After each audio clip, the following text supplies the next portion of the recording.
আসসালামু আলাইকুম ওয়া রাহমাতুল্লাহি ওয়া বারাকাতুহু। সম্মানিত শিক্ষার্থী বন্ধুরা, আশা করছি আল্লাহর রহমতে আপনারা সকলে ভালো আছেন। আজকে আমরা আমাদের পঞ্চম শ্রেণীর শিক্ষার্থীদের জন্য যে ধারাবাহিক ক্লাসগুলো আমি আলোচনা করছিলাম রাইট ফ্রম অফ ভার্বস নিয়ে বা প্র্যাকটিস নিয়ে, সেই ক্লাসগুলোর আজকে ধারাবাহিক আমরা 20 নম্বর ক্লাসটি নিয়ে আপনাদের সামনে উপস্থাপন করার জন্য প্রস্তুতি গ্রহণ করেছি। আজকের ক্লাসে আমরা 10টি বাক্য আলোচনা করব, কিভাবে আমরা রাইট ফ্রম ভার্বগুলো পূরণ করব সে বিষয়টি নিয়ে। ক্লাসটি যদি ভালো করে বুঝতে চান অবশ্যই শেষ অবধি পর্যন্ত নাটনে দেখবেন বলে আশা ব্যক্ত করছি। প্রথমত আমরা দেখতে পাচ্ছি এখানে এ নাম্বার একটা বাক্য দিয়েছে আফটার দ্য কম্পেয়ার, ঠিক আছে, একটা বাক্য দিয়েছে যেই পরে বলেছে উই, উই হচ্ছে সাবজেক্ট, তারপরে এখানে ড্যাশ দিয়েছে, তারপরে এখানে লেখা আছে দ্য লাওয়েস্টার ন্যাশনাল পার্ক বলেছেন। তো আমাদের পেচিস অনুসারে আমাদের যে পেচিস আছে পঞ্চম শ্রেণীর যে বই আছে না, ওই বইয়ের পেচিসের মধ্যে মূলত এটি পাস্ট টেন্স ইউজ করেছিলেন, অতীতের কথা বলেছেন, যার কারণে আমরা এখানে যেটি গো আছে এই গোটাকে এখানে শূন্যস্থানে ওয়েন দেব, ঠিক আছে, ওয়েন দেব। আমরা জানি কি আমাদের বারোবেটির সাধারণত তিনটি ফরম্যাট আমরা জানি, একটা হচ্ছে বি1, আরেকটা হচ্ছে বি2, আরেকটা হচ্ছে বি3। তার মানে এখানে এখন আমরা দেখবো যে একটা হচ্ছে গো, আর এখানে বি2 হচ্ছে ওয়েন্ট, আর বি3 হচ্ছে গন। তার মানে গো, ওয়েন্ট, গন। বিশেষ করে যেহেতু পাস্ট টেন্সে চলে যাবে সেই জন্য আমরা এটাকে কি করব, ওয়েন বসাবো।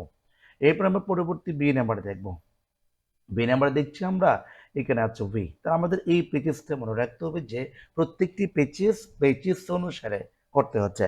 সেটি আমাদের পেজেসটা আলোচনা করেছে পাস্ট টেন্সে, অতীতের কথা বলেছে। এই জন্য আমরা প্রত্যেকটি বাক্যের ক্ষেত্রে সাবজেক্টের পরে যদি সরাসরি ভার্ব বসাতে হয় সেক্ষেত্রে আমরা পাস্ট ফর্ম বসাবো।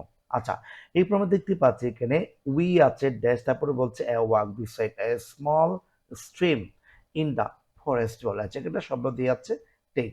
এই টেক শব্দটা তুমি এই পাশে লিখে আপনার দেখায়, যেমন এখানে লেখা আছে টেক, টোক, ঠিক আছে, টোক আরটা হচ্ছে টেকেন, অর্থাৎ টেকেন। এটা হচ্ছে বি1, এটা হচ্ছে বি2, এরপর হচ্ছে বি3।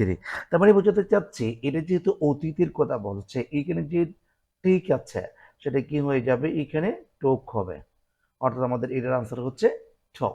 এরপর আমরা পরবর্তী সি নাম্বারে যাবো। সি নাম্বার দেখতে পাচ্ছি আওয়ার লিডার্স, আমাদের নেতারা, ঠিক আছে, টোল্ড আস, আমাদের বলেছিল, টু আছে, ঠিক আছে। যেহেতু টু আছে আপনি মনে রাখবেন যে যদি কখনো কোনো সময় যে এখানে কি আছে যে টু থাকে, টু এর পরে যদি কখনো কোনো একটা বারের বসাতে হয় সেক্ষেত্রে বি1 হবে। আর যদি এখানে যদি বি বলেছে, বি বি বার টুর উপরে কখনো বি বার বসে, তার মানে am is are was were যে শব্দগুলো আছে এগুলো কোনো এখানে বসবে না। যেহেতু বসবে না সেহেতু আমরা এখানে যে বি আছে এই বিটাই বসিয়ে দেব কোনো পরিবর্তন ছাড়া। তার মানে কেমন হচ্ছে, our leaders told us to be very kind. আচ্ছা, এরপর আমরা পরবর্তী ডি নাম্বার দেখবো। ডি নাম্বার দেখতে পাচ্ছি ওপেন, ঠিক আছে। এই ওপেন শব্দটা যদি কখনো কোনো সময় কোনো একটা বাক্যের মধ্যে থাকে সেক্ষেত্রে আপনাকে ওই বাক্যটা প্রেজেন্ট ইনডিফিনিট টেন্সে নিয়ে যেতে হয়, ঠিক আছে, প্রেজেন্ট ইনডিফিনিট টেন্সে নিতে হয় ওপেন, তবে সব সময় না। এখানে আরেকটা জিনিস আছে, যেমন এটা একটা জিনিস আমরা দেখতে পেলাম, আরেকটা জিনিস আছে এখানে দেখুন লেখা আছে দ্য এনিমালস আছে, তারপর আছে আর এনিমালস, তাহলে এখানে যে বলছে দা এনিমালস, প্রাণীগুলো, প্রাণীরা তো নিজে নিজে সচরাচর কোনো কিছু করতে পারে না, বা এটা হচ্ছে অ্যাক্টিভ না, এটা হচ্ছে পেসিভ। তাছাড়া এখানে একটা বাই আছে, ঠিক আছে। আপনারা যদি মনে রাখবেন কি যদি কখনো বাই থাকে বা প্রিপোজিশন বাই থাকে, প্রিপোজিশনের বাইয়ের পূর্বে যদি কখনো শূন্যস্থান থাকে সেটা অবশ্যই আপনাকে বি3 করতে হবে। এটা হচ্ছে পেসিভ ফরম্যাট। আমরা জানি কি আমাদের ইংরেজি গ্রামারে ভয়েস আছে, ঠিক আছে। এই ভয়েসগুলো একটা হচ্ছে একটিভ আর একটা পেসিভ, একটিভ থেকে পেসিভ করে যে রূপান্তরগুলো আছে এগুলো আমাদের একটু জানা দরকার। আচ্ছা, এরপর আমরা দেখে নিব এখানে যেটা বলছে ফ্রাইটেন, যেটা বলেছে ওটা ফ্রাইটেন্ড ইডি হবে, অর্থাৎ এই পাশে ইডি যোগ করতে হবে, তার মানে এই শব্দটা হবে ইডি যুক্ত করে। এরপর আমরা পরবর্তী দেখে নিব যে ই নাম্বার বাক্যটা শুরু হয়ে আছে হোয়াইল দেয়া। আমাদের এখানে তো আমি রাইট ফ্রম বার্থের যে আমি নিয়মগুলো পড়িয়েছি, আমার ইউটিউব চ্যানেল বা ফেসবুক আমি আপলোড করেছিলাম, ওইখানে একটা নিয়ম ছিল। নিয়মটা হচ্ছে কেমন জানেন, যে যদি কখনো কোনো সময় হোয়াইল অথবা হোয়েন দুইটা শব্দ আছে, একটা হচ্ছে হোয়াইল আর একটা হচ্ছে হোয়েন, এই দুইটা শব্দের পর সরাসরি যদি কখনো ভার্ব আসে ওই ভার্বটার সাথে আইএনজি যোগ করতে হবে, আইএনজি।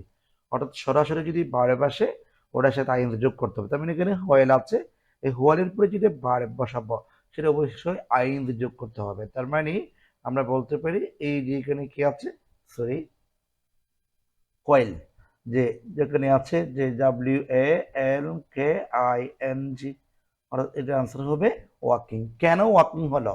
এই যে বললাম হোয়াইল অথবা হোয়েন, এই দুটো শব্দের পরে যদি কখনো ভার্ব থাকে সেটার সাথে আইএনজি যোগ করতে হবে।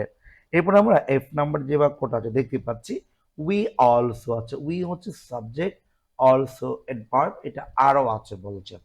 ঠিক আছে, আমরা যখন এখানে একটা শব্দ দিয়ে আছে সি, আমাদের পেচিসটা বা এর আগে যে কয়েকটা বাক্য আমি আলোচনা করেছি প্রত্যেকটি বাক্য পাস্ট টেন্স ইউজ করেছে। তো পাস্ট টেন্স এটা হচ্ছে বি1, আমরা যেমন বলতে পারি যে এখানে সি আছে, তারপরে এখানে হচ্ছে স, এরপরে আছে সিন, তাহলে এখন এটা হচ্ছে বি2 বসাতে হবে। অর্থাৎ এখানে যে সি আছে এই সিটা আমাকে কি বসাতে হবে, স। কেন স বসালাম? যে আমাদের পেচিসের মধ্যে যেটা বলেছিল, পেজেস যে আলোচনা করেছে ওই পেজেসটা কিন্তু পাস্ট টেন্সে ইউজ করে আছে, যার কারণে আমরা কি করলাম, সেটাকেও পাস্ট টেন্সে করলাম। এরপর আমরা পরবর্তী যে বাক্যগুলো আছে এই বাক্যগুলো আপনাদের দেখানোর জন্য চেষ্টা করছি। এখানে আমরা দেখতে পাচ্ছি যে এখন জি নাম্বার বাক্যটা কি আছে দেখো তো। এখানে বলছে দ্য গিভেন, ঠিক আছে, দ্য গিভেন, এরপরে বলছে যে ওয়াস, তারপর ড্যাশ দিয়েছে কুইকলি থ্রো দ্য ট্রিজ বলেছে। এখানে একটা শব্দ আছে মুভ। তো আমরা যদি কি ওয়াচ আছে, ওয়াচের পর বাক্যটা যদি অ্যাক্টিভ হয় সেক্ষেত্রে বারবার আইএনজি হবে, আর যদি অ্যাক্টিভ না হয় প্যাসিভ হয় সেক্ষেত্রে বি3 হবে। তাহলে এটা অবশ্যই যেহেতু অ্যাক্টিভ দেখা যাচ্ছে সেক্ষেত্রে আমরা করতে পারি মুভিং। ঠিক আছে, এই যে মুভিং বসাবো। এরপর আমরা পরবর্তী এইচ নাম্বার দেখবো। এইচ নাম্বার আমরা দেখতে পাচ্ছি নীলকন্ঠা, টি ক্যাবিন ইজ বলেছে। তারপরে এখানে একটা ড্রিঙ্ক আছে, যেহেতু আমরা এখানে দেখতে পাচ্ছি এখানে একটা ইচ আছে, তারপর এই বাক্যটা নিজে নিজে বা অর্থাৎ এই সাবজেক্টটা নিজে নিজে কোনো কিছু করতে পারে না, সেহেতু আমরা এইটার সাথে ভার্বের সাথে আইএনজি যোগ না করে আমরা কি করব, টু প্লাস ভার্ব দিব, অর্থাৎ টু ড্রিঙ্ক দেব। আমাদের আনসারটা হয়ে গেল। এরপরে পরবর্তী যে আছে, পরবর্তী আরো কয়েকটি বাক্য আছে, এই বাক্যগুলো আপনাদের সুবিধার্থে আমি একটু উত্তর সহ আলোচনা করছি। যেমন এখানে পরবর্তী আরেকটা বাক্য দিয়ে আছে, এখানে দেখতে পাচ্ছি আমরা আই নাম্বার, একই কথা, দ্য নীলকন্ঠা টি খেপি, তারপর ড্যাশ দিয়েছে a glass of T of different colours and flavour, ঠিক আছে, ফ্লেভার্স বলেছে। তো এখানে শব্দ দিয়ে আছে, যেহেতু আমরা এখানে দেখতে পাচ্ছি যে টি, এখানে বলছে এক glass of tea different colours and flavour, অর্থাৎ এক বিভিন্ন কালার বা রং বেরঙের বা সুস্বাদু জাতীয় অনেক কালার রং বেরঙের টি কি করছেন, বিক্রি করছেন নীলকণ্ঠা টি কেবিনে। যেহেতু এটা বিক্রয় করা জিনিসটা যেহেতু বর্তমান বোঝাচ্ছে সেই ক্ষেত্রে আমরা এখানে কি করতে পারি, সেল দিতে পারি, মানে প্রেজেন্ট টেন্স ইউজ করতে পারি, যেহেতু কথাটা বর্তমান বোঝাচ্ছে এই কারণে। এরপর আমরা যে নাম্বার দেখবো, যে নাম্বার দেখতে পাচ্ছি আই উইল নেভার, ঠিক আছে, আই যেহেতু উইল আছে সাবজেক্টের পরে উইল থাকলে অবশ্যই বি1 হবে, তার মানে এখানে আর কোনো কিছু হবে না, ফরগেটই হবে। ঠিক আছে, আমি হয়তো বিষয়টি আপনাদেরকে বুঝতে পারলাম। তো আজকে ক্লাসটি এখানে শেষ করছি, সবাই ভালো থাকবেন, সুস্থ থাকবেন, আসসালামু আলাইকুম ও রহমতুল্লাহ।